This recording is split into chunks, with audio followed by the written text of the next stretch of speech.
Pozdrav! U današnjem videu ću vam govoriti o kontinuiranim plaćanjima. To je nešto što je omogućeno u kriptu, postoji više projekata koji to rade, a radi se o sljedećem. Zamislite da vi radite i dobivate plaću recimo prvog u mjesecu i sad radite cijeli mjesec i morate čekati prvi da dobijete tu svoju plaću. Sad zamislite da vam svake sekunde kapne na vaš račun točno onoliko koliko vam treba biti ta vaša plaća za svaku sekundu koju ste odradili. Na primjer, ako vam je plaća 1000 eura, vi ne morate čekati prvi da dobijete tih 1000 koju ste zaradili, nego ćete dobivati svaki dan 33 proporcionalno koliko je dnevno. Odnosno svake sekunde ćete dobivati koliko ste zaradili te sekunde ili svaki sat, odnosno kako se već dogovorite, ali postoji mogućnost da dobivate i svake sekunde. Danas ste odradili današnji dan i vi danas na kraju dana sebi uzmete danas zarađeni novac. To ima više pozitivnih efekata. Jedan je da imate veću efikasnost novca, već možete raspolagati s onim što ste zaradili, a drugo recimo što bi moglo biti važno ljudima koji rade u nekoj gig ekonomiji gdje rade po nekakvim projektima, nemaju stalnu plaću, nego nešto moraju odraditi, na kraju tjedna im se to plati i onda im se može dogoditi da im poslodavac da im odbije platiti iz bilo kojeg razloga, a ovako su sigurni da sve što su odradili im je plaćeno. Postoje dva glavna protokola koja se bave time. Jedan je sablier, to dolazi od francuske riječi pješčani sat, jer naravno asocira da novac curi kao pješčani sat, koji je to omogućio. On radi vrlo pouzdano i efikasno i radi na više mreža, radi na EVM, znači to je od Arbitruma, Ethereuma, Optimizma i tako dalje, do i Solana. Radi i na Solani, a imamo i drugi koji se zove Superfluid. Njegova upotreba je malo kompliciranija, on ima čak i svoj token, dok recimo ovaj Sablier nema. On ima svoj token i kod njega se treba malo više radnje ima, ali i nudi još neke dodatne funkcionalnosti.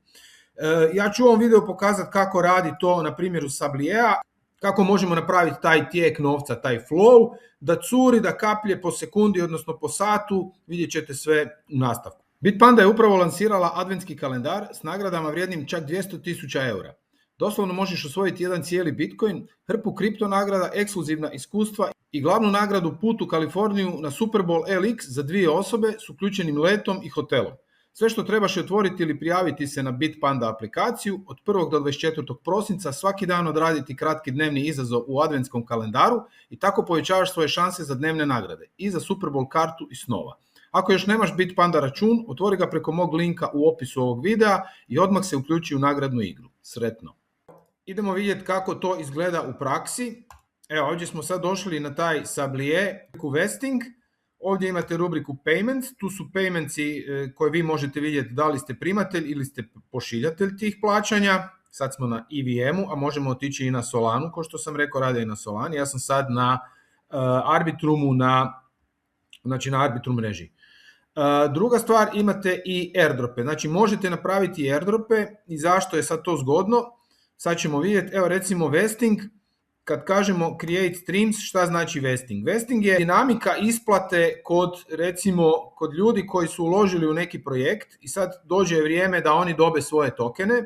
Obično se događa taj vesting, to sam prikazivao u videu o tokenomiji, zato da ne bi svi dobili u isto vrijeme te velike količine tokena i onda ih stave na tržište i sruše cijenu. Zato postoje ti nekakvi periodi vestinga, to je zapravo taj period počeka gdje investitori dobivaju novce u nekakvim etapama. Putem Sabliera možete napraviti taj vesting period i nekom poslati novac da mu curi ili linearno ili da mu ima ovakve klifove, znači da ima ovakve skokove, pa onda prvo mu ne ide ništa, pa onda dobije nešto, pa onda opet ide linearno. Ili da ide ovako u stepenicama, većima ili manjima, ili da ima prvo ne ide ništa, onda mu ide sve i tako dalje. Znači postoje puno raznih opcija kako mu možete otključati te tokene, da ti investitori, na primjer, ako su investirali u nešto, da dobe te tokene, ali da dobe po tom nekakvom vesting schedule, po toj dinamici vestinga, gdje vi onda sami određujete kako će to biti. Ista stvar je kod airdropa, možete si napraviti airdrop, evo recimo napravite airdrop, isto tako možete napraviti distribuciju, raznu distribuciju, možete ići linearno, možete isto te staviti klifove, unlock klifove, kad ko može unlockat taj airdrop, tako da postoji rješenje za svaki neki use case koji bi mogli imati. Evo, ako odemo recimo u Payments i sad kažemo Create Stream, ja ću sad poslat sam sebi, poslat ću si token, ja sam se spojio sa svojim Metamaskom, ja sad tu gore imam, ne znam, imam USDC-a nešto, i ja sad kažem napravi mi stream 1, zato što može biti i više streamova, i ja kažem recipient, to je moj drugi tu account, ja ću sebi sad sa jednog akaunta na drugi poslat. Poslat ću si sa akaunta broj 1 na account broj 2. Evo, znači ovo je moja druga adresa. Ja ću reći, stavi mi svakih rate, da mi bude recimo, stavi mi po 2 USDC-a svakih 1 sat. Ovdje možete birati da to bude na svaki sat vremena, svaki dan, svaki tjedan i tako dalje. Ja sam rekao, stavi mi svakih sat vremena 2 USDC-a, počni danas, evo ja sad ovo snimam 8.12. i kaže confirm date, i initial deposit moram deponirati, evo ja ću unutra deponirati, ne znam, 10 USDC-a i reći će mi create, tu idemo na create, confirming transactions, znači ja moram potvrditi da njima šaljem svojih 10 USDC-a, naravno ako sam na Arbitrumu moram imati nešto za fee, moram imati nešto Ethera za fee. Kažem confirm, evo jednom kad transakcija prođe, pričekamo par sekundi i ja sad mogu ići pogledati taj stream. Znači ako odem u svoj dashboard, vidit ću da sam, to je danas, ovo sam radio neki dan, znači da sam danas napravio stream koji će trošiti 1440 mjesečno, dok ga ja ne zaustavim, i amount je, znači počeo je tada, ja sad tu mogu ići na detalje toga. Ja sad ovdje vidim kako, evo ga, ide svake sekunde se jedan dio kao odvaja, da bi, ja sad tu mogu njega dodati, tu mogu vidjeti detalje. Znači, on već je počeo curit na onaj drugi account i svakih sat vremena će na taj drugi account doći $2. Tu sam mogao podesiti koliko sam god htio i koliko god hoću. To ide dok ja to ne zaustavim, ako ne zaustavim, to će ići do ovog iznosa, ali to znači da moram onda to papat, moram nadoplatiti, jer nemam toliko. Idemo sad vidjeti šta se događa ako sam ja na strani primatelja i ako ja se sad izlogiram s ovim accountom, kažem disconnect i odem na stranu primatelja, ja sam znači onaj account broj 2 koji će primiti novac, evo već sam tu i ja sad kažem connectaj me, Metamask, connect, evo ga, ja sam sad, ajmo recimo na home i onda odem na payments i kažem as a recipient, znači ja sam primatelj i ja sad dobivam, evo 8. to je taj i ja sad tu odem na detalje i ja sad dobivam, meni tu stiže, evo već mi je došlo 0.1 USDC.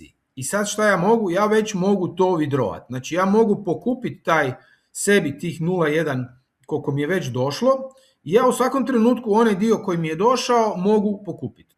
Maksimalno koliko sad mogu pokupiti, već mogu pokupiti 0.11 USDC-a. I ja sad odem na withdraw i pokupim. Evo, to je malo pa neću, ali evo vidite da to radi. Ja dobivam novac svake sekunde, meni stiže kako ide vrijeme i kako su oni stavili, tako meni curi kao sa pješčanim satom.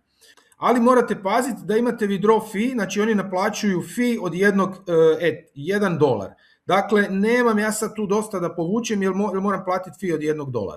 Znači, moram čekati da mi bude barem malo više od tog $1 i moram imati gas ovdje moram imati Ethera za gas. Znači, evo, ako ja odem sad tu na tokene, ja imam tu Ethera recimo 0.09, to je malo, morate imati barem recimo $0.5 ovako nešto Ethera za gas, jer je gas malo veći zato što je to malo zahtjevnija operacija koja troši više gasa i to je interakcija sa smart kontraktom koja troši više gasa.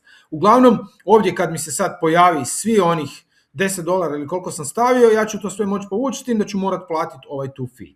Razlika kod ova dva protokola Superfluid i Sablier postoje više toga, postoje više razlika. Ja sam ih ovdje stavio ovu tablicu, znači glavna svrha je ovdje vesting i linear payroll, to je ono linearne isplate recimo za plaća kod Sabliera. Kod Superfluida je to isto tako real time streaming i DeFi. Oni tu rade i DeFi, znači kod njih možete i stejkati, zarađivati tokene na neke druge načine, ali evo, ovi imaju protokolarnu naknadu koja se naplaćuje, to onih $1 što smo vidjeli, ovi nemaju. Gas za kreiranje tokena da, plaća pošiljatelj jednokratno, kao što sam ja sad platio malo prije, ovdje isto tako, ista je stvar kod Superfluida. Gas za sam protokol ne plaća se, znači novac se samo akumulira u ugovoru, znači kad to curi, na to curenje se ništa ne plaća, plaća se kod withdrawala. Ovdje se plaća jednokratno kod Superfluida, znači imaju neke razlike, onda imamo gas za podizanje, ovi da, to je ono što smo rekli, ovi nemaju i potrebna je konverzija, ne, ovdje znači čisti onaj USDC koji imate pošaljete, a ovdje ga morate konvertirati u tokene, u super tokene, to su neki njihovi, znači morate ih repati, imate još jedan dodatni korak koji malo komplicira priču. Ovo je optimalno za distribuciju velikih iznosa u nekom fiksnom periodu, znači ja sad nekom hoću poslati $50,000 kroz godinu dana i ja to tu namjestim i to curi i to je sve, znači ide u smart contract, uvijek možete pogledati možete pogledati šta se s tim događa na Block Exploreru, a ovaj je recimo pogodniji za kontinuirane usluge i mikroplaćanja. Ali evo recimo ovdje kad odete na Earn, oni guraju sad tu svoj token i oni sad tu imate način kako možete kod njih zarađivati taj token, oni su u suradnji sa nekakvim drugim aplikacijama kao što je ovaj tu Banger ili Beamer ili nešto i onda možete, ako radite interakciju s tim njihovim aplikacijama, evo recimo na ovom Farcasteru, onda možete skupljati, sad odete na Farcasteru, logirate se ako imate account, onda možete preko toga skupljati njihove te sub tokene, to su ovi tu tokeni koji smo vidjeli na CoinGecku, koji evo imaju tu i nekakvu svoju čudan chart koliko vrijede, uglavnom cijeli projekt nije nešto velik, $2,5 milijuna. Kod Sabljera, znači rekli smo, nema tokena. Evo još jedna napomena, kad ste pošiljatelj, ovdje imate as sender, odete na tu as sender i odete tu na detalje, vi ćete dolje vidjeti da možete, tu imate naravno svoj history i sve, ali ovdje imate dodatne akcije, pa onda tu možete još podesiti tu rate, vidjeti history, pogledati to kao NFT, znači to što ste, taj streaming, to što kaplje, taj stream je NFT na OpenSea-u i vi zapravo s njim se može raspolagati kao i sa NFT-om na OpenSea-u. Ali uglavnom, evo ovdje možete pauzirati, možete refund, restartat, možete to sad shareat, možete napraviti simulaciju, top-upat i tako dalje, transferirati, povući. Sve ove akcije, znači tu možete upravljati s tim, tu dolje imate znači ovu rubriku kako možete upravljati sa tim svojim streamom novca koji ste poslali nekome. Evo, ja se nadam da sam vam barem donekle približio koncept streamanja novca, meni je to super fora da postoji, to je moguće zato što eto, postoje takvi smart kontrakti, to nisam vidio u legacy svijetu kod ne znam banaka ili negdje, možda nešto slično postoji, ali nisam vidio. I evo, ako vam je ovo bilo zanimljivo, pretplatite se, lajkajte, šerajte i vidimo se u nekom novom videu. Pozdrav!